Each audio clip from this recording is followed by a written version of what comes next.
So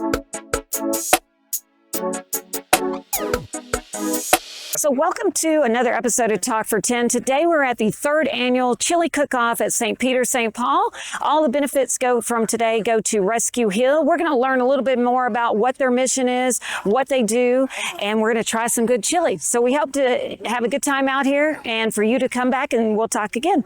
We're out with the Holy Smokers, and we have Father Andrew. Father Andrew, tell me why your chili is the best chili. Because it tastes the best, obviously. Okay, what's in it? It's a Texas chili, traditional Texas chili.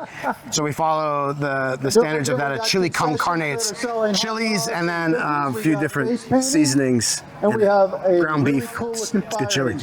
It was the winner last year. People's Choice. I'm defending champion. So I was wondering that. Do you think you get a little nudge for winning just because of your position at the Probably. I'm okay with that. Whatever it takes. Okay. Yeah. And what is so great about these events? You mean like these outreach events? Yes. Well, one, it's a great opportunity for our community to come together and to build community, friendship with one another, get to know one another, but also it's a great way for us to work for the common good. So we're still at the Chili Cook-Off, and the reason for the Chili Cook-Off is to help with Rescue Hill. So Amanda, tell me a little bit about the mission with Rescue Hill. So Rescue Hill is an anti-human trafficking organization. Our original and our offices are here in Arlington, but we actually work in both Tarrant and Dallas County. So we know that there are roughly 85,000 sex ads posted a month in the DFW area. Wow. And so for us, we want to help the women that are there. It's not their choice to be there. They're in a bad situation. And so we're like, how can we help you? How can we come in and resource you? And so what we do is advocacy. So whether they are still actively being trafficked or they're out or they want to be out, we come alongside and we're in relationship with them. Right. So we help them with safety plans, housing, whatever the need is where we step in with that. We also have a residential home called Starla. And so we do 30 to 90 days with women, and they can come, adult women, so 18 and over, they can come just individually on their own, or if they're pregnant or they have children 5 and under, we accept them too. So we are the only one in the state of Texas focused solely on sex trafficking that allows women and children or them to become pregnant, and we're one of 5 in the United States. So again, 30 to 90 days there, and then we have strong law enforcement partnerships. So we work real close with Arlington PD, Dallas PD, and then Homeland Security Investigations. So how do people find out about you? And because I know when people are in that situation, we've talked to like Hager's Heart with Jennifer Jones, and I know she had said like people when they're in those situations, the fear of getting out of them, like how do you convince them that, you know, that safe zone that they'll be okay and they can get to the other side? It really is relationship. So a lot of how they do find us is they've been recovered by law enforcement. Okay. And so our partnership with law enforcement, they'll call us in. We're the advocates, we're the service providers that come in and offer hope and a way out.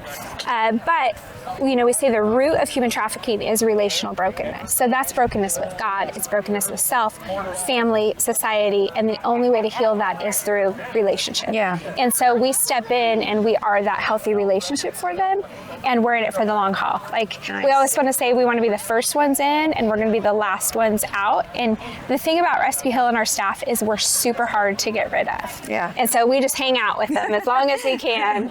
That's great. And so what do you need help with? Is it just you only work on donations? If someone wanted to be a part of it, do you need volunteers? Do you need money? Do you need donations? What do you need? All of the above. Okay. And so, you know, that's the reality of nonprofit work is we need funding. Right. So there's always a need for funding. So any kind of donations too. We do have, if you follow our social media, it's Rescue Hill, Facebook, Instagram, all of it. We do a donation of the month. So I think right now it is sheets. And so there's an Amazon account. You can buy sheets. It ships right to the house. Each month it's something different. We will have an emphasis like once a year on like, you know, hey, we need feminine products. We need paper towels. We need that kind of stuff. But also volunteers all the time. We have all kinds of different things. And so we do volunteer training once a month. You, again, get on our website, rescuehill.org, fill out an application. We'll train you. and then we're about like, where do you really want to be? What is your heart for, and where can we plug you in the organization? Because when you are doing something you love, you're more likely to stick around, and our girls need consistency, so we like our volunteers to be around for a long time. I love it. Yeah. All right. Well, thank you so much. Thank you. Wow, that's incredible. Okay, we're out here with the Pantego Fire Chief. Tell me, what is so important about first responders being out in the community and growing, letting people know more about what's going on in their stations? So tell me why that's important. Well, it's important to know that, we're here to serve the community. That's our whole job, our whole responsibilities. And it's more important for the kids to understand what our role is, not to be scared, to call 911 for help. And if, unfortunately, they do have a fire, they'll know why we come in with all the gear that we have to wear and have a better understanding. And how long have you been on the fire force?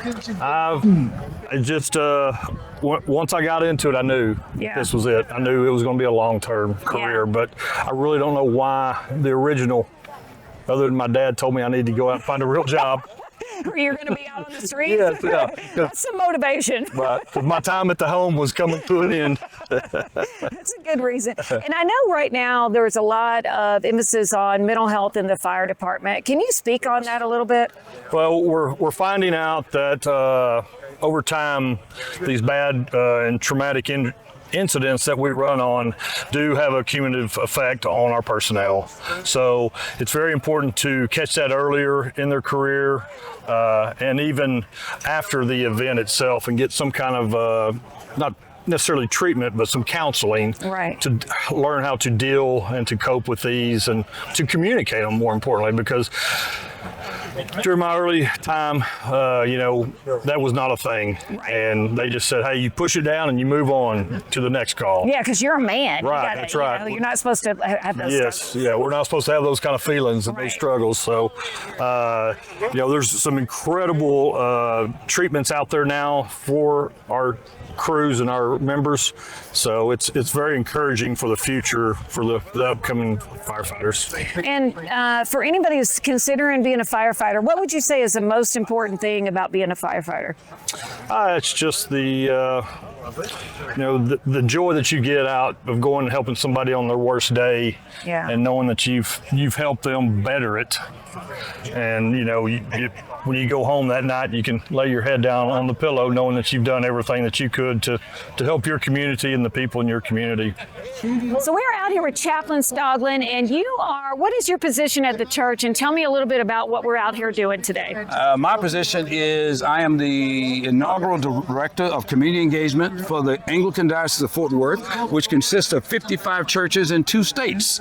And here I help out with St. Peter St. Paul Anglican Church when I'm not traveling or being called upon by the bishop or the churches to assist them in some capacity. Today we are experiencing 300 people or thereabout of having this Chilli cookout, which is a tremendous opportunity for the church and community to be together. And number 2, it is, where will the proceeds go? Will they go to the church? No, they go to Rescue Hill, which is a shelter for battered women and children. And so this is the opportunity for this church in its 3rd year, demonstrating getting out of the basement into the public square with a transformative message. And what a day this is to demonstrate all of that, illustrating that point. Prayers for healing. Had a great time out here at the 3rd annual Chilli Cook-Off at St. Peter, St. Paul. Talked to a lot of incredible people. It's great to see the first responders out here. It's great to see everybody getting together for one mission, Rescue Hill. What they do is they go and help women that have been sex trafficked. They are a nonprofit, so everything they get is by donations. So go on their site, see if you can't help volunteer or even just pray for them that they have the strength to help these women. And don't forget to like, subscribe, and check those notifications.